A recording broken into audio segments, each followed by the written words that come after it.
اعوذ باللہ من الشیطان الرجیم بسم اللہ الرحمن الرحیم۔ السلام علیکم محترم ناظرین گرامی، ریچھ تنہائی پسند ہوتا ہے، چنانچہ جب موسم سرما آتا ہے تو یہ اپنی قیام گاہ میں، جس کو یہ نشیبی مقامات میں بناتا ہے، داخل ہو جاتا ہے، اور جب تک کہ ہوا میں اعتدال پیدا نہیں ہو جاتا یہ اپنی قیام گاہ سے باہر نہیں آتا۔ چنانچہ اس دوران جب اس کو بھوک لگتی ہے تو یہ اپنے ہاتھ پاؤں کو چاٹ لیتا ہے، جس سے اس کی بھوک رفع ہو جاتی ہے۔ جب موسم ربیع آتا ہے تو یہ اپنی قیام گاہ سے نکلتا ہے اور اس وقت یہ انتہائی فربہ ہو جاتا ہے۔ ریچھ مختلف طبیعتوں کا حامل درندہ ہے، کیونکہ اس کی غذا میں وہ چیزیں بھی شامل ہیں جو درندے کھاتے ہیں اور وہ چیزیں بھی شامل ہیں جو مویشی کھاتے ہیں، نیز یہ ان چیزوں کو بھی کھاتا ہے جو انسان کی غذا ہے، مثلا پھل اور شہد وغیرہ۔ ریچھ کی فطرت میں یہ بات بھی داخل ہے کہ جب موسم وسطی آتا ہے تو یہ اپنی مادہ کو لے کر کسی تنہائی کی جگہ پر پہنچ جاتا ہے۔ ریچھ کی مادہ جب بچے جنتی ہے تو ان کی حالت یہ ہوتی ہے کہ وہ محض گوشت کا لوتھڑا معلوم ہوتا ہے، یعنی ان کے ہاتھ پاؤں اور دم وغیرہ کی شناخت نہیں ہو سکتی۔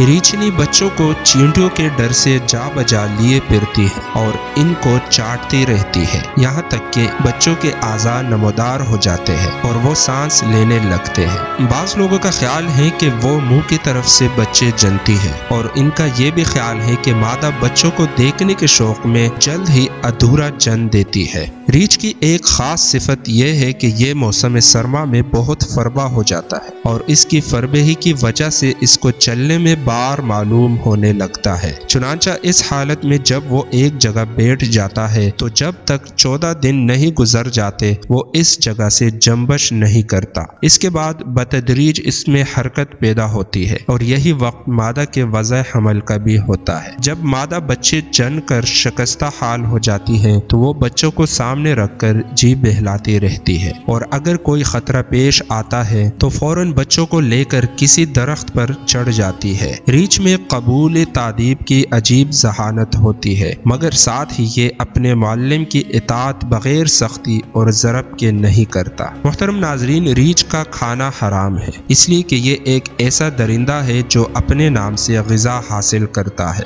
ایک مشہور حکایت ہے کہ ایک شخص شیر کے خوف سے بھاگ کر کنویں میں کود پڑا، غالباً یہ کنواں خشک ہوگا، چنانچہ وہ شیر بھی اس شخص کے تعاقب میں کنویں میں کود پڑا۔ ان سے پہلے ایک ریچھ بھی اس کنویں میں گرا ہوا تھا، چنانچہ جب شیر نے ریچھ کو دیکھا تو پوچھا کہ تم یہاں کب سے ہو؟ ریچھ نے جواب دیا کہ مجھ کو تو اس میں گرے ہوئے کئی دن ہو گئے ہیں اور میں بھوک کے مارے مرا جا رہا ہوں۔ شیر نے کہا کہ بھوکا مرنے سے کیا فائدہ، اس لیے کیوں نہ ہم دونوں مل کر اس انسان سے اپنا پیٹ بھر لیں۔ اس پر ریچھ نے جواب دیا کہ اگر بالفرض آج ہم نے اس انسان سے اپنا پیٹ بھر بھی لیا تو پھر کل کیا ہوگا، کیونکہ ہم یہاں سے نہیں نکل سکتے۔ اس لیے میری رائے یہ ہے کہ ہم اس انسان سے معاہدہ کر لیں اور اس کو یقین دلا دیں کہ ہم اس کو کوئی تکلیف نہیں پہنچائیں گے، اور پھر اس سے کہیں کہ وہ ہم تینوں کو اس کنویں سے خلاصی کی کوئی تدبیر نکالے، کیونکہ وہ ہمارے مقابلے میں زیادہ عقل مند اور اہل ہے۔ چنانچہ شیر نے ریچھ کا مشورہ مان لیا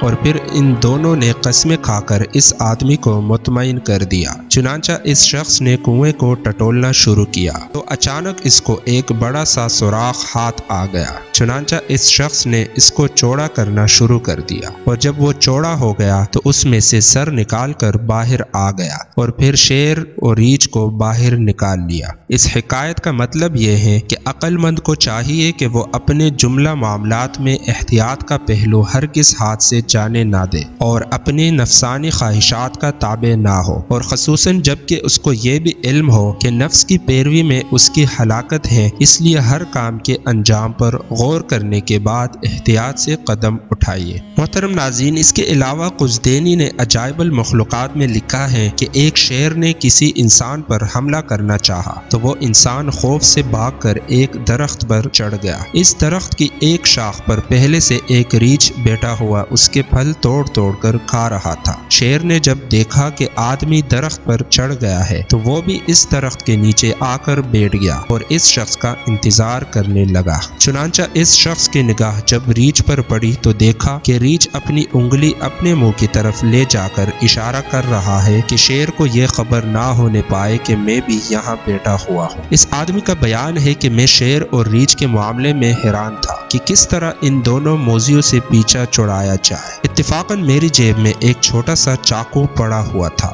میں نے اس کو نکال کر اس سے اس شخص کو جس پر ریچھ بیٹھا ہوا تھا کاٹنا شروع کر دیا۔ جب کٹتے کٹتے وہ شاخ تھوڑی سی رہ گئی تو ریچھ کے وزن سے خود بخود ٹوٹ گئی اور شاخ کے ساتھ ریچھ بھی زمین پر گر گیا۔ اس کے گرتے ہی شیر ریچھ کی طرف لپکا۔ چنانچہ کچھ دیر دونوں لڑتے رہے اور پھر شیر ریچھ پر غالب آ گیا اور اس کو پھاڑ ڈالا اور کچھ حصہ کھا کر وہاں سے چلا گیا۔ محترم ناظرین، اس حکایت سے بھی یہی نتیجہ نکلتا ہے کہ انسان خطرے کے وقت اپنے اوسان خطا نہ ہونے دے اور اللہ تعالیٰ پر بھروسہ کر کے جو تدبیر اپنے بچاؤ کی کر سکتا ہو اس سے غافل نہ ہو۔